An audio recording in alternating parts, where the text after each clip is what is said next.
Basically in solidarity with Bersih victims, and this is only currently we are starting with Vigil. The Swaram has planned a few activities for the reform of the police force, not only for the Bersih but the overall police force. So this Vigil is like a warm up to get more people call for reform of the police force in Malaysia.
I think they will let us do what we want to do. After all, under the Peaceful Assembly Act, we can assemble peacefully.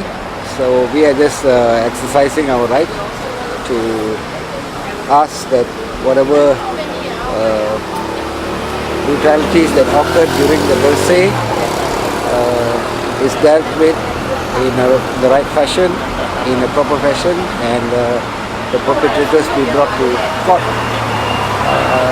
Of course, in the larger context, it is about ordinary Malaysians asking to participate in a free and fair election, so that whoever they choose, whichever the party that is chosen as the government, will be respected and will do the right thing by the right. Salam sejahtera. Pada malam ini kita berkumpul sempena menyambut 1 bulan kejayaan rakyat Malaysia. Ya, sekitar 300,000 berhimpun dalam himpunan mendesak supaya pilihan raya yang adil dan aman Bersih telus Bersih 3.0 duduk dan bantah pada bulan yang lalu, sebulan yang lalu. Jadi saya mewakili Angkatan Muda Keadilan Malaysia AMK bersama teman-teman NGO yang menjadi pendukung kuat Bersih 3.0 pada malam ini. Kita hadir, kita meneruskan tuntutan kita supaya pilihan raya di Malaysia kekal bersih, dan kita juga ingin menyatakan kita berterusan menolak panel bersih yang dibuat oleh pihak kerajaan Barisan Nasional. Apa kita mau? IPCMC! Kita mau? IPCMC! Kita mau? IPCMC! Apa kita mau? IPCMC! Ubah polis! Ubah polis! Henti! Keganasan! Ubah polis! Ubah polis! Hidup rakyat! This is anniversary of Bersih 3, the anniversary, where hundreds of people were injured by the police, including journalists and all that, and I think there's a public inquiry coming up, but this has been a routine in this country. Every time there's an assembly, the police back the people, and then we call for reforms, they have a public inquiry. I think what we need now is an independent commission, something permanent, which is truly independent, which is credible, which can resolve all these problems. If not, nobody is going to believe if new inquiries are called and all that, because real reforms need to be done. And I think the people have made their position clear, but it looks like what is happening is the police and the state is retaliating, by taking Bersih to suing Bersih and charging people like Anwar and Asmi. They're not. It shows like they're not. They do not understand what's happening in this country.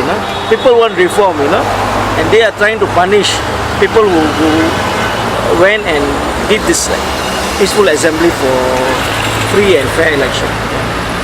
see, the problem is there's no way, because the people who basically are going to sue the police should be the AG department, and you know they have already sued 2 policemen, and we think that is a simple eyewash line, just to please the public. But I think it is only if you have an independent commission where people can come bravely and make a report. You know, it's very difficult for victims to lodge a reports against the police, because they always feel that the police will catch them again and, you know, torture them and all that.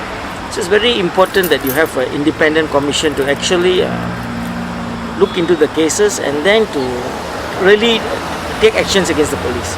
I think what we are seeing is that the Malaysian public, you know, they are more and more coming out, you know, to show protest, dissent and all that. And I think these are things which are developing in this country, where that people are no longer, you know.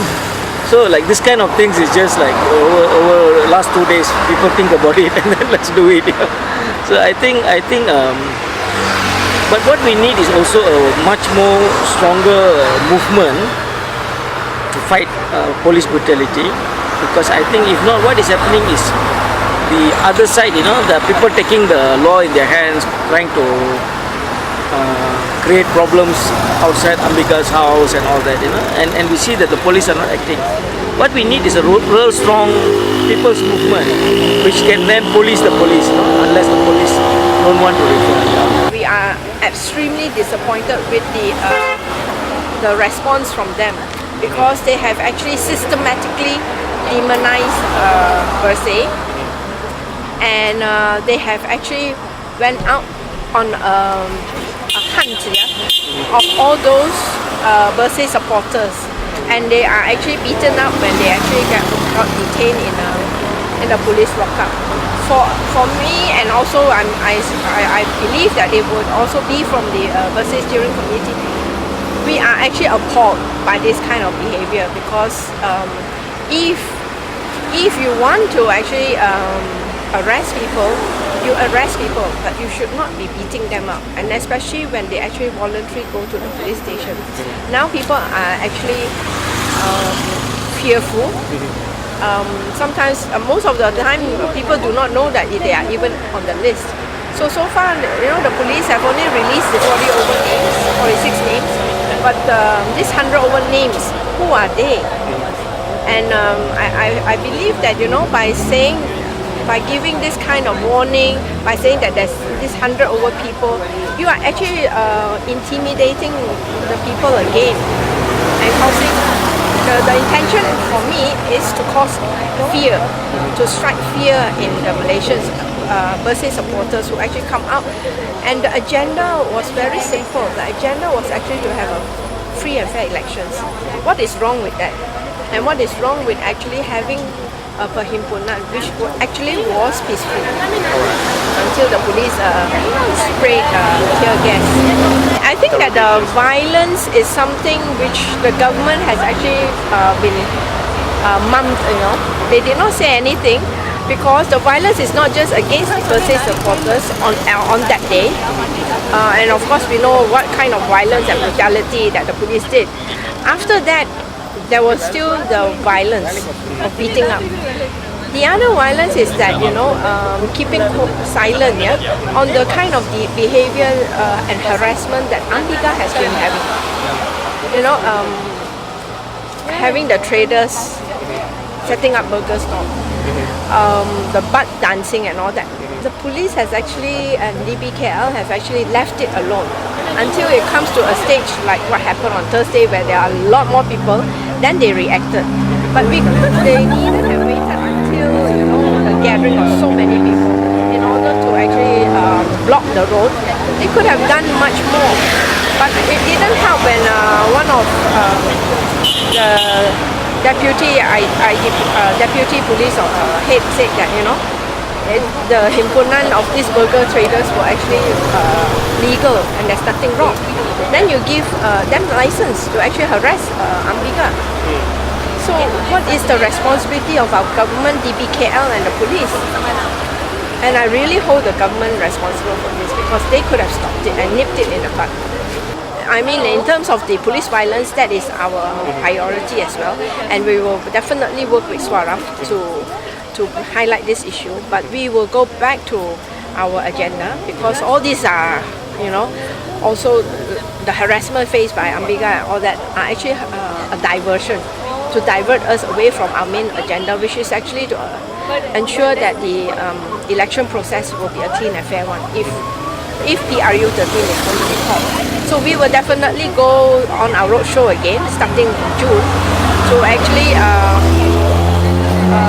talk about why we feel that everybody, voters, eligible voters need to come out to vote, because by coming out in numbers we will be able to stop the fraud. So our campaign slogan is actually Keluar Mengundi, Lawan Penipuan. So because if the election is being called next month or July, there's not enough time to really have a clean electoral roll, and so we are asking people to come out in numbers. Well, we just had a roundtable discussion with organized by ProHam. The response from the Election Commission is that they don't seem to see what is bothering us with regards to electoral roll, and that becomes a problematic issue for me because time and again we have been actually submitting, and not just Bersih, the political parties, academicians have been submitting evidences of dubious voters. We are not saying that they don't have the right to vote, but just clean it up, clean out the multiple voters, clean out those where one house about 100 over voters. All these have to be clean up in order to have a clean and fair election and to actually level the playing field. But that response has not been very forthcoming, and that's why we feel disappointed, because to me and to Bersih Steering Committee, we feel very strongly that the present team in the Election Commission has actually failed the Rakyat. They have failed very badly in actually ensuring that simple tasks, the simple 8 demands that we put forward, they just cannot meet up. And we actually ask why. So where is your political commitment, you see? We actually want to call everyone to help us to monitor the situation. That's why we also work with Komas to have this campaign called Jom Pantau.